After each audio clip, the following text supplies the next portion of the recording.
All right, well, Dan, thank you. We've got some really important topics that we want to discuss today. So, Jason, let's start with you. I mean, I think cost increases are affecting a lot of utilities across the country. And you work at the transmission level. What are some of the drivers you're seeing that are affecting costs for Show Me?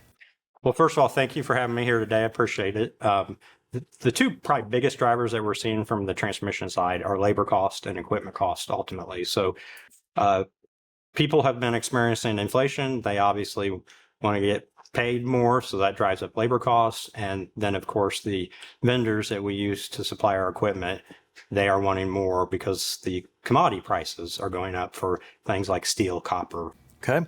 I know one of the big issues for you all is transformers. As you're looking at building substations or every place where you use transformers across the system, give people an example of kind of what types of increases you're seeing. So for transformers, we're seeing cost increases anywhere from probably 80 to 100% over what we would have paid, say, 4 years ago. So double the cost, basically. At least double the cost. Okay. And quite frankly, that could be changing today because we're seeing cost increases all the time. Not related to transformers per se, but we've seen circuit breaker bids come in recently that they came in at twice the price we were expecting. Lead times are going up as well, so we have to plan further out and borrow money earlier, so that also contributes to the cost. So is this a function of the demand's gone up? Everybody's out trying to buy all this equipment now? And if so, what's driving that? There is a lot of demand that is increasing. There's a lot of aging infrastructure as well. So there's a lot of old transformers, a lot of old transmission line equipment that has to be replaced to keep the utilities reliable. And that's not just our system, that's across the entire U.S. And then we are seeing some reshoring of manufacturing in this country, and we're seeing some new large loads like data centers, artificial intelligence data centers.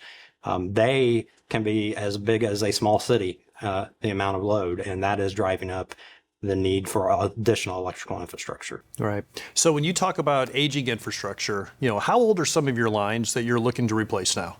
The majority of our system was built in the 1950s, 60s, and 1970s. Okay. And it's still reliable, still works. So why upgrade it? It's still reliable and it still works, but electrical equipment has a finite life. And at the end of the day, you do have to rebuild those transmission lines, those substations, before they fall down, before they become unreliable. So our job is to try to stay ahead of the curve through maintenance and make sure we're maintaining the equipment. And then just before you ultimately really need to replace it, have a plan to replace that equipment. That's never perfect. So you always want to replace it before you run it to failure. Right. All right. Well, Dan, that's the transmission side. What about the distribution side? What's affecting your costs? I can almost say ditto to what Jason just said. Our wires that we use, and we've got almost 5,000 miles of electric wire up in the air. It's gone up 69% since 2020. You look at our transformers, they're not as big as yours, but we got a lot more of them. Mm-hmm. And we got 25,000 active accounts. So an average homeowner's transformer, the cost of it's gone up 171% since 2020. Now it costs about $1,900 for that homeowner's transformer. You look at our poles. We've got 90,000 poles on our system. Those have gone up 85% since 2020. They average $447 a piece. Equipment, our trucks. That is a supply chain concern right now. That is our biggest one, trying to get bucket trucks. We've got one priced out.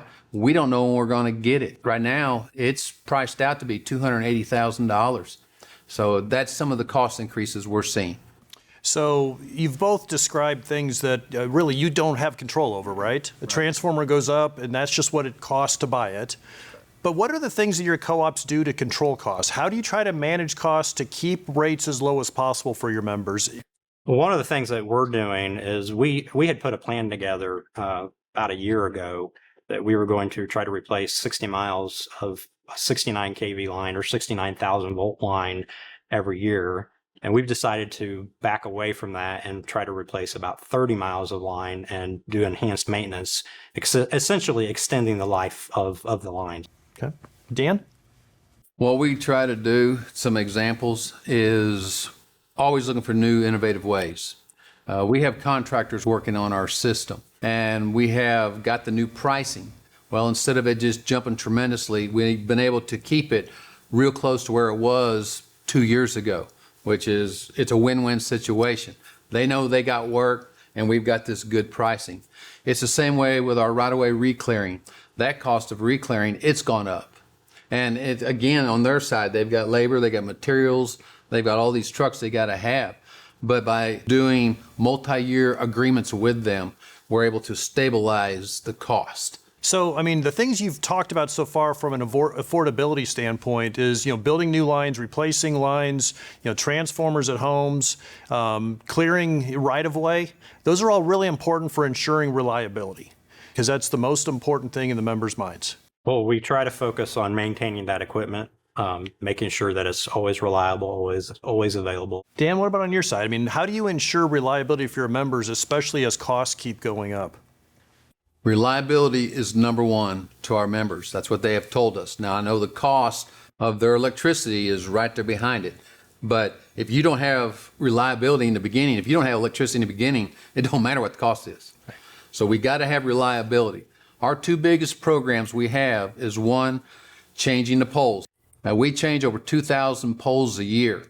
We would rather change them while they're still standing versus they have just lived their life and they're on the ground. The other is keeping our right-of-way re-cleared. I remember way back when I started, our members' reliability, it wasn't good. It took a lot of years, but our right-of-way now, it's clean, it's in good shape. We need to maintain that for our members. Yes, it costs more, but it's the main purpose. Number one purpose is reliability. So Jason, earlier you mentioned about new loads coming on the system. So then that leads to the question of, is there enough generation? And I know you sit on the board at Associated where you get to deal with the questions about generation. So what's the generation situation for our co-op system? For our co-op system, we're experiencing significant increases in winter peak demand ultimately. So think about that as you want to be able to serve electricity all hours of the year, and including during the winter peak on those cold, dark mornings when you get up and you want to turn the lights on, maybe you want to turn the furnace up, you want that electricity there to serve you ultimately. That requires sufficient generation capacity. And what we're seeing is over the next few years, we will not have enough generation capacity without building new generation.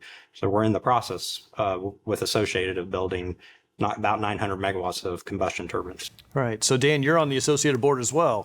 Talk a little bit more about those new power plants that are being built. So from the distribution level, what we have seen is they are starting to use more power. And it really seemed like in the wintertime, it started ramping up back at Winter Storm Uri back in 2021. From that point, our winter load, just when it would get cold, we call it the peak period, the highest demand period, our members need that power, it has really started increasing. So we have tried to be proactive at the Associated level, not reactive. We want to be ready so that when our members, all the distribution members that are served by Associated, when they need electricity, the power plants are there. It costs money to do this, but again, it's reliability. And this is what Associated is doing. There's 2 power plants that are being built right now. They will be ready for our members.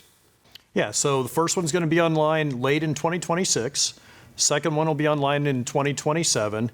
And as both of you have said, I mean, these are expensive projects. Between the two together with all the transmission and the gas pipelines and everything, you're looking at somewhere around $1.4 billion for those 2 power plants. So Jason, does that mean once those 2 plants are built, are we done building plants at that point? I don't think so by any stretch of the imagination, because we are seeing electrification of heating in this country. And we're seeing it in our member service territories. And we went from, say, I think it was about 40% penetration of electric heat to about 50% over a 4 or 5 year period. And we expect that to continue to grow.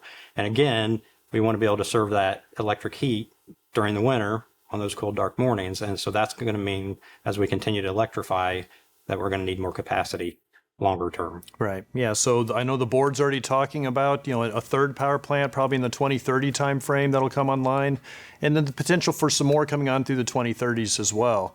So when we look at this generation, then what types of pressure does that put on rates? for members. Dan, maybe you want to tackle that one. I mean, as you're looking at your rate forecast, seeing what Associated, has planned in the future, what are you thinking as far as what rates may have to do in the future for your members? I look at this as it's a cycle. Back in the 80s, 70s, and 80s, the cooperatives of Missouri and Associated serves part of Oklahoma also, they built major generation. And they went through the rates you had, because it goes into your rate base, and it happened for a period of time. I look at it now, we're going to be going through the same thing. We've got to have the power for our members. So yes, it's going to affect members' rates, but it's not just Howell-Oregon Electric's members. Associated serves 51 distribution cooperatives. So the cost of these power plants, it's not just going to hit all in 1 year. These power plants on the accounting side are set up on the books for 30 years. So it's going to be incremental as far as cost to our members. Okay. All right. So as you guys are thinking about the future, and as we kind of wrap up the video, what's the message you'd want to send, Jason, to members about what's the future look like for members of our cooperative system from a reliability standpoint and from an affordability standpoint? I think our future is bright. From a reliability perspective, we've got it handled. We have been ahead of the curve on needing to build additional generation.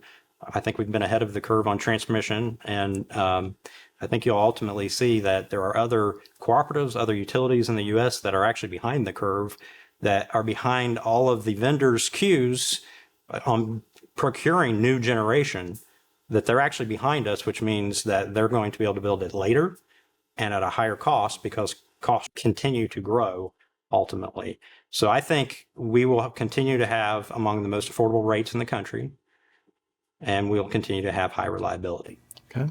Dan, what do you think?